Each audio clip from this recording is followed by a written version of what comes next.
Hello बच्चों, कैसे आप सभी लोग। आपके पसंदीदा YouTube चैनल में आप सभी लोगों का स्वागत है। आज की इस वीडियो में हम जिस विषय पर बात करने वाले हैं वो है संधि। संधि हिंदी व्याकरण में संधि की अहमियत बहुत ज़्यादा होती है। तो संधि को जो है हम इंग्लिश में कहते हैं ज्वाइनिंग। ज्वाइनिंग, ठीक है। तो आज की इस वीडियो में सबसे पहले हम बात करेंगे संधि के बारे में, संधि के विषय में जानेंगे। उसके बाद हम बात करेंगे कि संधि के कितने भेद हैं, संधि के भेद के बारे में हम लोग बात करेंगे, कौन कौन से भेद हैं उस विषय पर बात करेंगे।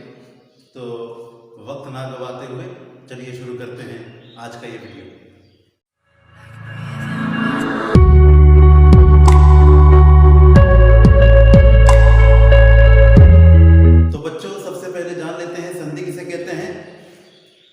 दो वर्णों के मेल से जो परिवर्तन होता है, ठीक है। दो वर्णों के मेल से जो परिवर्तन होता है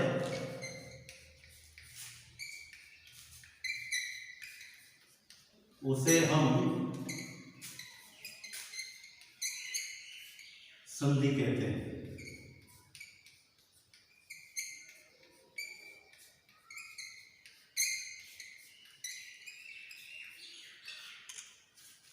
तो दो वर्णों के मेल से जो परिवर्तन होता है उसे हम संधि कहते हैं। अभी इस डेफिनेशन के अगर मैं डिटेल्स में जाऊं तो फिर मैं क्या देख पाऊंगा, जैसे कि मैं आपको उदाहरण देता हूं। यहां पर मैं एक उदाहरण लेते हुए लिख रहा हूं, हिमाचल। ये एक शब्द हुआ हिमाचल। इस शब्द में एकाधिक शब्द हो सकते हैं। कैसे? जैसे कि हिमाचल, तो हिमाचल में दो और शब्द हैं, हिम और आचल। ये दो शब्द एकत्रित होकर हिमाचल शब्द बना।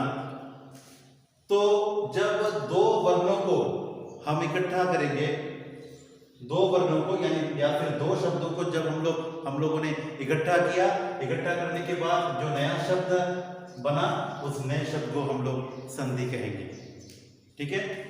तो दो वर्णों के मेल से जो परिवर्तन होता है उसे हम संधि कहते हैं। तो मैंने यहाँ पे आपको उदाहरण स्वरूप दिखाया कि हिमाचल जो शब्द है इसको हम लोगों ने जब तोड़ा तब इसमें से दो और शब्द उभरे।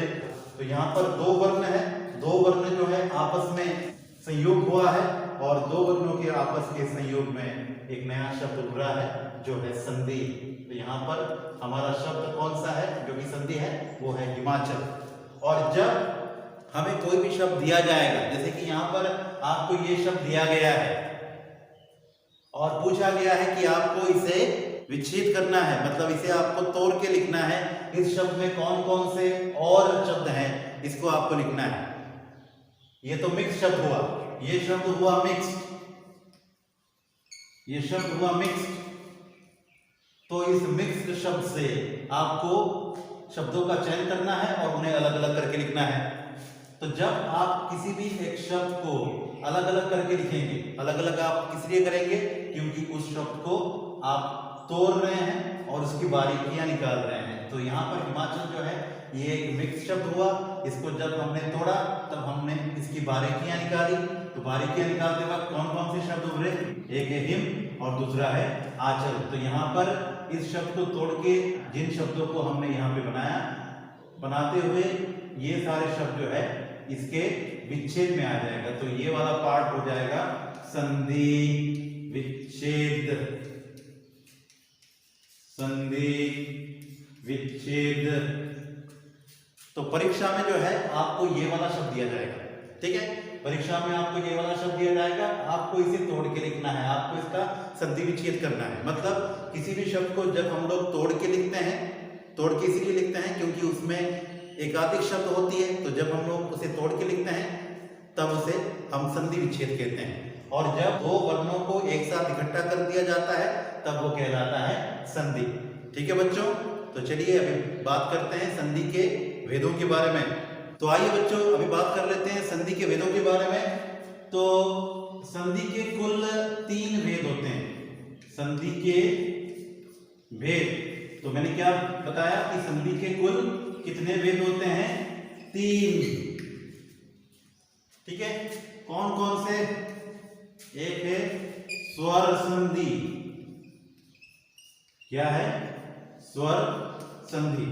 दूसरा है व्यंजन संधि। ठीक है, और तीसरा है विसर्ग संधि। ठीक है बच्चों, तो मैंने क्या बताया? संधि के कुल 3 वेद होते हैं। कौन कौन से? एक हो गया स्वर संधि, दूसरा हो गया व्यंजन संधि, और तीसरा हो गया विसर्ग संधि।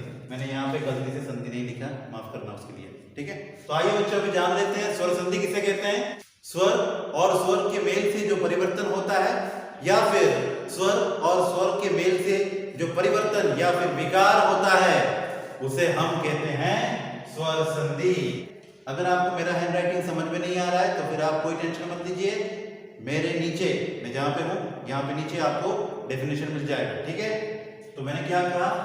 स्वर और स्वर के मेल से होने वाला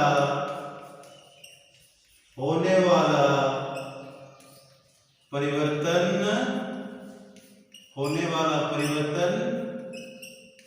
स्वर संधि कहलाता है। तो आपके मन में यह सवाल आ सकता है कि सर क्या बेवकूफ है? क्या हमारे सर बेवकूफ है? यहां पे सर ने स्वर को 2 बार लिख दिया, स्वर। लेकिन बच्चों मैं बेवकूफ नहीं हूं, थोड़ा बहुत ज्ञान मुझ में है। मैंने यहाँ पे स्वर इसलिए लिखा है क्योंकि जब 2 स्वर आपस में टकराते हैं तब उनमें होने वाला परिवर्तन जो है वो स्वर संधि है। मतलब जब 2 स्वर वर्ण आपस में टकराएंगे तब उनके टकराने से जो परिवर्तन होगा वो जो है स्वर संधि होगा। ठीक है, तो अभी हम बात करते हैं स्वर संधि के कुल कितने वेद होते हैं। तो बेसिकली स्वर संधि के कुल 5 वेद होते हैं बच्चों। ठीक है, स्वर संधि के कितने वेद होते हैं? 5। स्वर संधि के कौन कौन से 5 वेद हैं ये आप रिसर्च कीजिए। स्वर संधि के कौन कौन से 5 वेद हैं ये आप रिसर्च कीजिए और कमेंट सेक्शन में इसका जवाब दीजिए। मैं आपकी जवाब की प्रतीक्षा करूंगा। कमेंट सेक्शन में मुझे आंसर देना है कि स्वर संधि के कुल 5 वेद तो मैंने बता दिए, लेकिन कौन कौन से वेद हैं ये वाला आंसर जो है आपको कमेंट सेक्शन में देना है। ठीक है, मैं उम्मीद करता हूं कि सारे बच्चे मेरे सवालों का आंसर दे पाएंगे। आप इसको रिसर्च कीजिए और इसका जवाब मेरे कमेंट सेक्शन में दीजिए। ठीक है, तो आइए बच्चों अभी हम लोग बात करते हैं व्यंजन संधि के बारे में। तो व्यंजन का व्यंजन या स्वर से मेल होने पर जो परिवर्तन होता है, मैंने क्या कहा? व्यंजन का व्यंजन से, व्यंजन का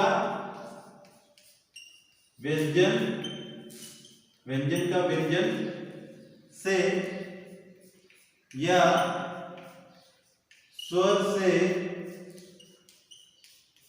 या फिर स्वर के साथ, व्यंजन का व्यंजन से या स्वर के साथ मेल होने पर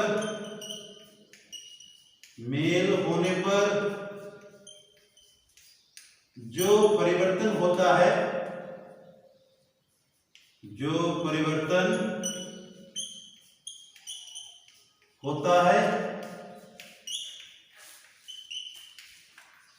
उसे हम कहेंगे व्यंजन संधि।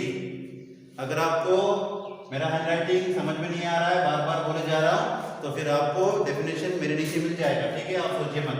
व्यंजन संधि, तो व्यंजन का व्यंजन से या स्वर के साथ मेल होने पर जो परिवर्तन होता है उसे हम कहेंगे व्यंजन संधि। ठीक है, तो व्यंजन संधि के भी भेद हैं। व्यंजन संधि के भी बहुत सारे भेद हैं। अभी व्यंजन संधि के कितने भेद हैं ये भी आपको रिसर्च करना है, ठीक है। इन सभी विषयों के बारे में मैं अगले वीडियो में बताने वाला हूँ, लेकिन उससे पहले आपको रिसर्च करते रहना है। मैं यहाँ पे बोले जा रहा हूँ, बके जा रहा हूँ और आप सिर्फ देखे जा रहे हैं, ऐसे नहीं चलेगा, ठीक है। आपको पहले तो स्वर संधि के कितने भेद हैं मैंने बता दिया है, 5 भेद हैं। कौन कौन से भेद हैं आपको रिसर्च करना है और कमेंट बॉक्स में बताना है। फिर व्यंजन संधि के कितने भेद हैं और कौन कौन से भेद हैं ये भी आपको रिसर्च करना है और कमेंट बॉक्स में डालना है। कमेंट बॉक्स में आंसर डालना अनिवार्य है, ठीक है। कमेंट बॉक्स में आंसर डालना अनिवार्य है, ठीक है। तो व्यंजन संधि के विषय में हमने क्या जाना, व्यंजन का व्यंजन से या स्वर के साथ मेल होने पर जो परिवर्तन होता है, कोई एक व्यंजन वर्ण और कोई दूसरा व्यंजन वर्ण जब आपस में टकराएगा तब उनके टकराने से जो परिवर्तन होगा वो व्यंजन संधि होगा। या फिर अगर एक व्यंजन वर्ण दूसरे स्वर वर्ण से टकराता है और उनके टकराने से जो परिवर्तन होता है वो भी व्यंजन संधि होगा, ठीक है। इन विषयों पर मैं बारीकी से समझाऊंगा आने वाले वीडियो में, आप देखते रहिए बस। अभी चलिए हम लोग बात करते हैं नेक्स्ट भेद विसर्ग संधि के बारे में। विसर्ग का मेल जब किसी स्वर या व्यंजन से होता है और उनके मेल से होने वाला परिवर्तन जो है वो विसर्ग संधि होता है। मतलब मैंने क्या कहा, जब विसर्ग का मेल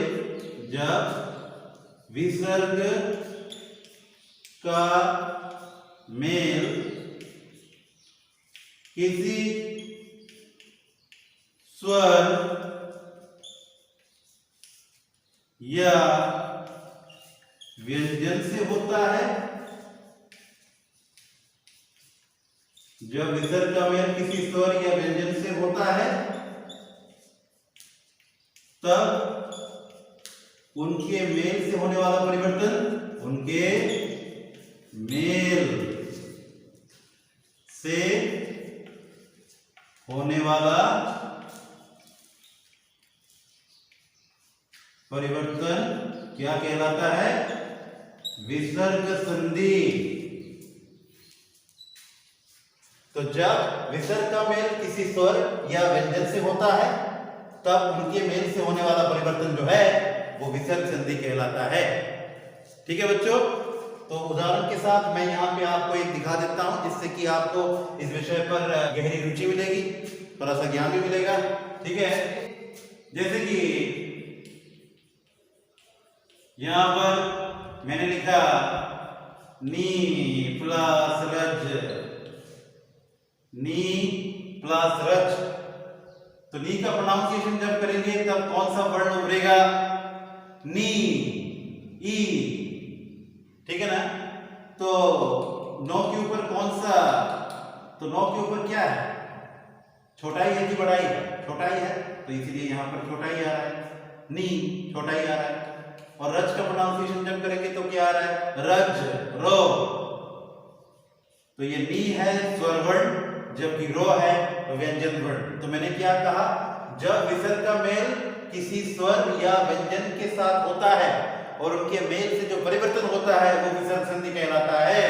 तो यहाँ पर नी प्लस रच, ये एक स्वर है, ये स्वर वर्ण है, स्वर है और ये व्यंजन वर्ण है। तो स्वर और व्यंजन के मेल से होने वाला परिवर्तन, तो क्या परिवर्तन होगा, नी प्लस रच हो जाएगा नीरज।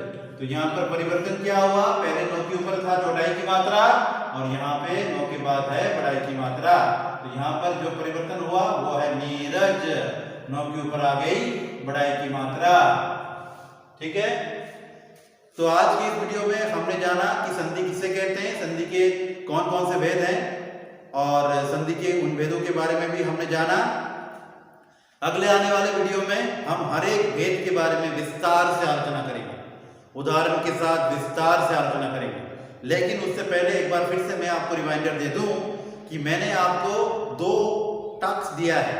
एक कि आपको स्वर संधि के भेदों को रिसर्च करना है, कौन कौन से भेद हैं स्वर संधि के, और उनको कमेंट बॉक्स में लिखना है। साथ ही साथ आपको व्यंजन संधि के भेदों के बारे में भी रिसर्च करना है और उनको भी कमेंट सेक्शन में डालना है। कमेंट सेक्शन में आपका कमेंट डालना अनिवार्य है बच्चों, ठीक है। साथ ही साथ और एक रिक्वेस्ट है आप सभी से मेरा कि अगर आपको ये वीडियो पसंद आता है तो आप इस वीडियो को लाइक कीजिए और इस वीडियो को अपने दोस्तों में शेयर कीजिए, ठीक है। जितना हो सके आप इस वीडियो को अपने दोस्तों में शेयर कीजिए, जिससे कि उनको भी संधि के विषय में ज्ञान प्राप्त हो जाए, ठीक है। और साथ ही साथ मैं उम्मीद करता हूं कि इस वीडियो को एटलीस्ट 50 लाइक्स मिलेंगे, ठीक है। ये एम्बिशन आपका है, इस वीडियो को 50 लाइक्स देना आपके ऊपर है। आप इस वीडियो को पसंद कीजिए, शेयर कीजिए अपने दोस्तों में और इस वीडियो को 50 लाइक्स तक पहुंचाने में मेरी मदद कीजिए, ठीक है। और चलिए मिलते हैं अगले आने वाले वीडियो में, जहां पर हम लोग बात करेंगे संधि के डिटेल कॉन्सेप्ट के बारे में। साथ ही साथ जिन्होंने मेरे चैनल को सब्सक्राइब नहीं किया है जल्दी जाइए और मेरे चैनल को सब्सक्राइब कर लीजिए, ठीक है। तो चलिए आज के लिए इतना ही।